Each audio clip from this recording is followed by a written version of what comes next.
What's up, guys? So I'm Sean, welcome to Miami. Pretty in pink this week. Talk to us about the custom shorts and how that came to be. I shot over a little favor, and it got granted. You know, I feel like it just makes sense. Pink shorts, Miami, the Sugar Show. Was this fight with Cheeto always going to happen as your first title defense, do you think? Just with the backstory, the way the first fight went, and the dynamics between you two? I mean, ideally it was going to play out like that, but it was never guaranteed. You know, he had to go out there and do his thing.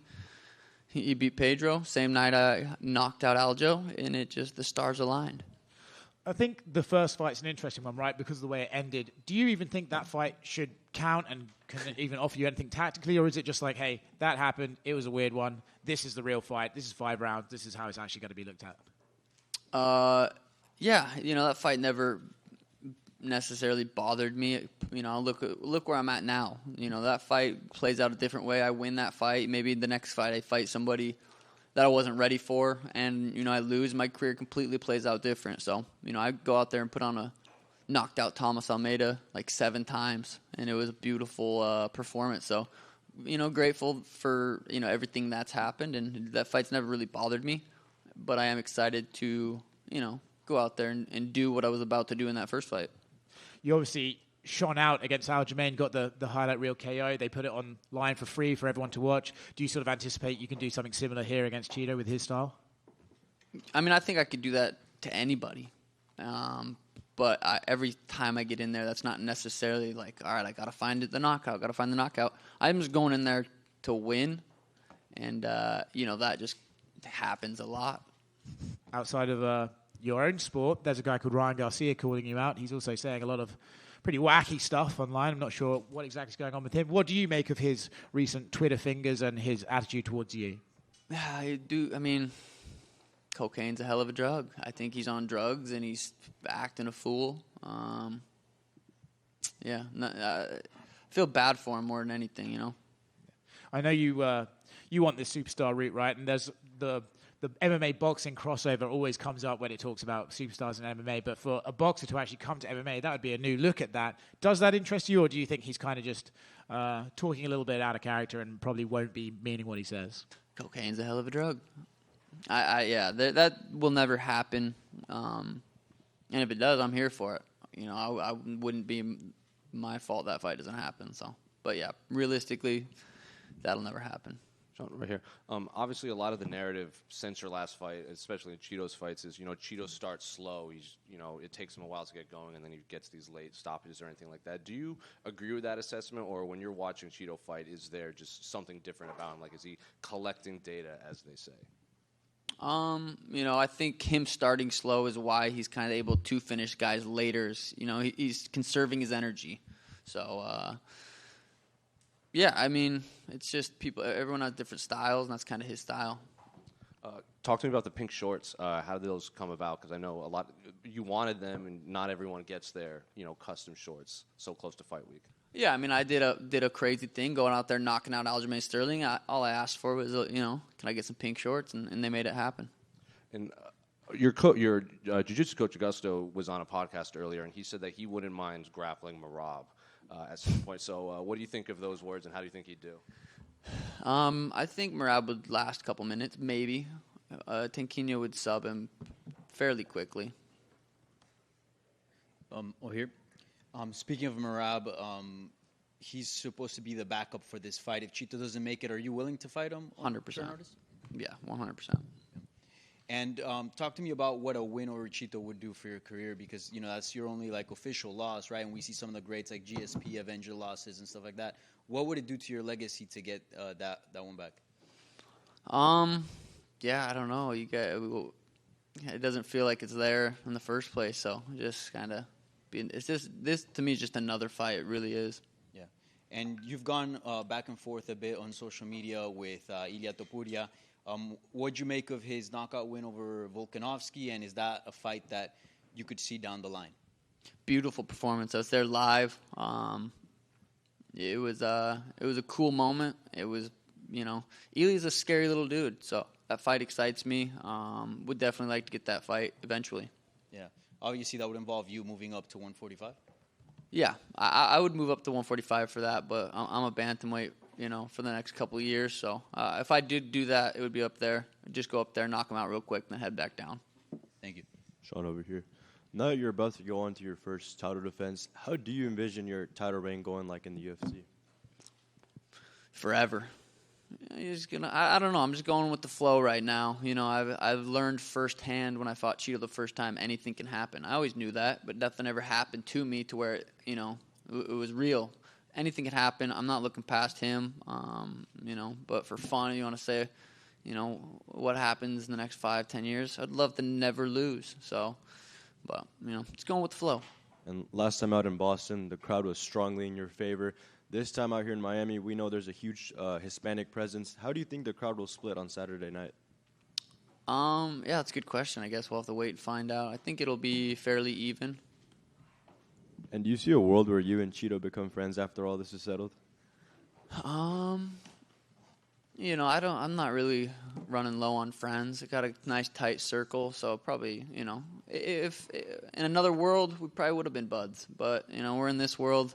He stinks. I'm great. We're not buds. Sean right here. What did you make of Merab's performance? And I guess, do you feel like he is going to be the guy that's next for you? Yeah, and again, he had a great performance too. Henry didn't look great by any means, but Merab did what he does, and he almost gets knocked out and then wins. It was impressive. Very well could be next. I like having my options open, but yeah, he could be.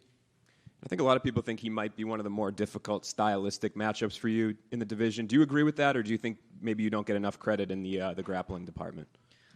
I thought Aljamain Sterling was the hardest matchup for me in the division, and put his lights out in 2 rounds. I think Merab's definitely up there as everybody in the top 10 is a challenge. No one's an easy fight. Cheeto's not an easy fight. So yeah, Merab's a tough fight. Cheeto's a tough fight. Elia's a tough fight. I'm not. They're all tough fights. Hi, Sean, over here. Usually when fighters refer to each other during fight week, they leave the trash talk behind. And with that said, will you share with us your honest opinion about Cheeto? Yeah, we talked in the DMs a little bit on Instagram. Have you guys had him up here yet? Ask him what we talked about. See what he says. Do you care to share a prediction for the fight?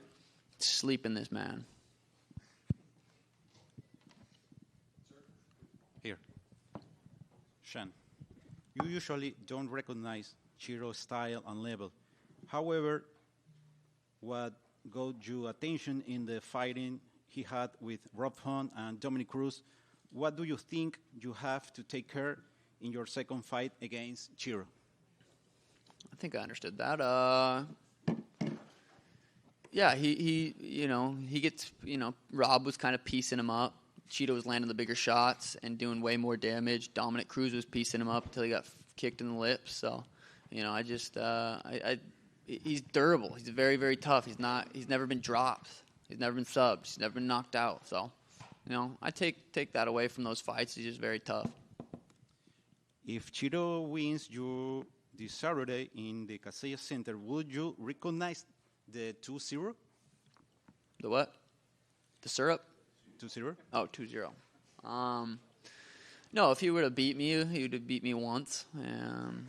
That's simple. Thank you.